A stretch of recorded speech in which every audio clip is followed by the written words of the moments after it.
नमस्कार, मी सागर वैद्य, पुणे विद्यापीठाचा सिनेट आणि मॅनेजमेंट काउन्सिल मेंबर आहे। आज मी पुणे विद्यापीठाच्या कुलगुरूंच्या विरोधात चतुःशृंगी पोलीस स्टेशनमध्ये तक्रार द्यायसाठी आलेलो आहे। गेली 3 वर्ष विद्यापीठातल्या विद्यार्थ्यांच्या, प्राध्यापकांच्या, उपकेंद्रांच्या, भ्रष्टाचाराच्या अनेक विषयांवरून मी सातत्याने आंदोलनं, उपक्रम, कार्यक्रम या सगळं करत असतो।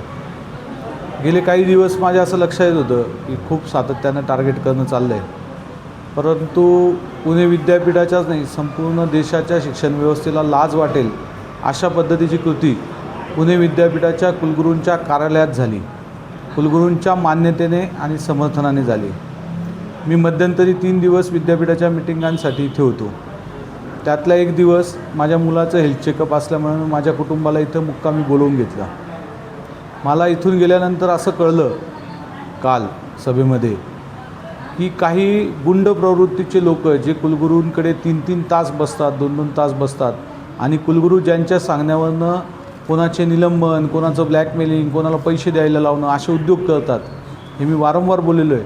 अशा मुलांना बसवलेलं होतं तिथे आणि कुलगुरूंनी आमच्या विद्यापीठाच्या गेस्ट हाऊसचा काही स्टाफ बोलवला आणि त्यांना सांगितलं की या मुलांना काय पाहिजे ते द्या।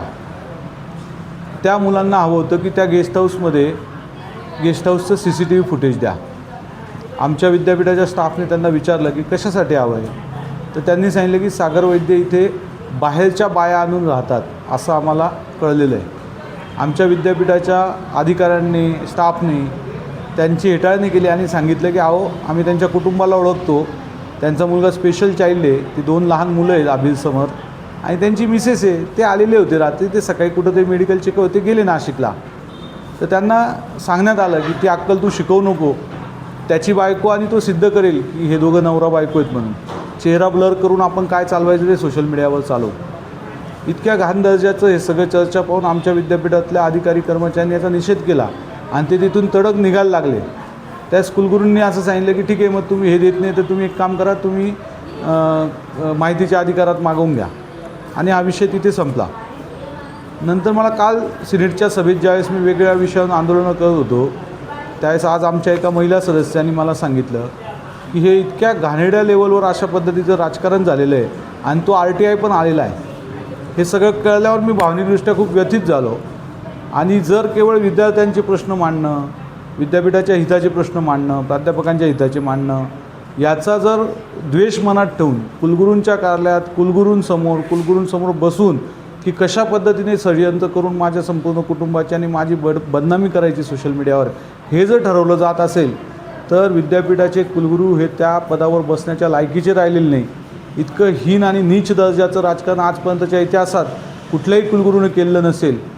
याच्यावर आज सकाळी ज्यावेळेस आमच्या सदस्या बागेश्री मंटाळकर यांनी चर्चा करायचा एक प्रस्ताव ठेवला त्यावेळेस कुलगुरूंनी स्वतः आकांडतांडव केलं, कुलगुरूंनी मॅनेज केलेल्या काही लोकांनी आकांडतांडव केलं आणि याच्यावर काही बोलायचं नाही असं ठरलं। मी थोडं भावनिक झालो, म्हटलं सर इतकी मोठा गंभीर आरोप जर कोणावर तरी होतो आहे आणि माझ्या कुटुंबाबद्दल होतो आहे, मी तर विषय काढणार नव्हतो, पण आता निघाला आहे, मला 2 मिनटं फक्त बोलू द्या। 2 दिवस या सभेत इतका गोंधळ होतो, कुठलाही शैक्षणिक निर्णय होत नाही, इतके आंदोलनं चालले, मी 2 मिनटं बोलल्याचं का होईल। पण कुलगुरूंनी ज्या हिडीस पद्धतीने हे सगळं रेटून नेलं, मला सभागृहातही बोलू दिलं नाही। माझ्या लक्षात आलं की कुलगुरू या सगळ्यात सामील आहेत आणि जर कुलगुरू त्याच्यात सामील असेल तर मग आमचं संरक्षण कोणी करायचं। उद्या जर विद्यापीठासाठी कोणीच बोलणार नसेल आणि त्यांच्यावर जर अशा पद्धतीने बदनामी करत तर सोशल मीडियाच्या आजच्या काळात किती मोठं संकट आपल्याला जाणवेल। उद्या जर असं माझ्या कुटुंबाबद्दल काहीतरी ब्लर करून कोणतरी पसरवलं, माझ्या कुटुंबाची, मिसेसची बदनामी केली तर मी कोणाकोणाचे तोंड धरायला जाऊ, कोणाकोणाशी बोलायला जाऊ, हे मी सारखं सांगण्याचा प्रयत्न करतो पण कुठलंही ऐकलं गेलं नाही। मी आज दिवसभर सकाळपासून रस्त्यात ठिय्या मांडून त्या पायरीवर बसलेलो होतो, कुलगुरू कोणीही मला भेटायला आले नाही आणि आता माझ्यावर दबाव तंत्र करत आहे की तुमचे पॉलिटिकल करिअर उद्ध्वस्त करू, तुम्हाला त्रास देऊ आणि ह्या सगळ्या कटकटीला कंटाळून माझ्या जीवितालाही धोका आहे।